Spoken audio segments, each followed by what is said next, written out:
আমাদের ক্লাসে একটা আজব মেয়ে আছে। সবাই তাকে ডাকে চাঁদাবাজ। কেন জানো? ক্লাসে যখনই কেউ লেট করে আসে অথবা হোমওয়ার্ক না করে আসে, তখনই তার কাজ শুরু। সে খাতা বের করে লিখে ফেলে জরিমানা তালিকা। তারপর শুরু হয় তার বিখ্যাত ডায়ালগ, এই দে 10 টাকা, তুই দে 20 টাকা, চাঁদা দে, সবাই চাঁদা দে। এইভাবে পুরো ক্লাস থেকে টাকা তুলে ফেলে। একদিন সে বড় ঘোষণা দিল। সে বলল, শোন সবাই, আজকে আমি সবার জন্য ইফতারের দাওয়াত দিচ্ছি। ক্লাসে তখন খুশির ঝড়। একজন বলল, ওই আজ চাঁদাবাজ খাওয়াবে।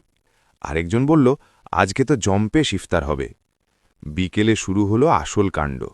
সবাই ঠিক করল বিকেলে কলেজ মাঠে এসে ইফতার করবে। কিন্তু বিকেলে দেখা গেল চাঁদাবাজ নিজেই লেট। সে যখন কলেজে এলো, দেখে মাঠ প্রায় ফাঁকা। কয়েকজন বন্ধু আছে, কিন্তু ক্লাস ক্যাপ্টেন গায়েব। চাঁদাবাজ বলল, আরে ক্যাপ্টেন কোথায় গেল? কেউই কিছু জানে না। ইফতার প্রস্তুতি। চাঁদাবাজ তখন ক্লাসের এক ছেলেকে ডাকল। যে কোনো মেয়ের ডাক শুনলেই হাজির হয়। তাকে নিয়ে শুরু হলো ইফতার সাজানো। প্লেটে সাজানো হলো খেজুর, ছোলা, পেঁয়াজু, বেগুনি, জিলাপি। ধীরে ধীরে সবাই আসতে শুরু করল। কিন্তু ক্যাপ্টেন? মাগরিবের আজান প্রায় হয়ে যাচ্ছে।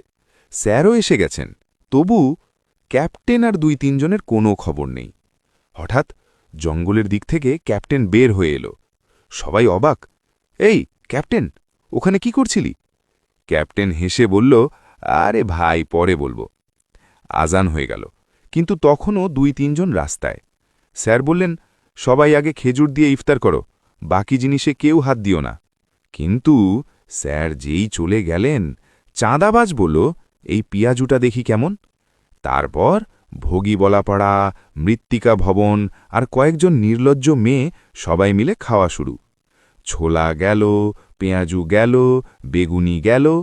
ঠিক তখনই রাস্তায় থাকা বাকি ৩ জন এসে হাজির। তারা এসে দেখে সব খাবার প্রায় শেষ। তারা চিৎকার করে বলল, এই, আমাদের জন্য কিছু রাখছিস নাকি সব শেষ করবি? তারপর সবাই মিলে একসাথে ইফতার শুরু করল। শেষ দৃশ্য।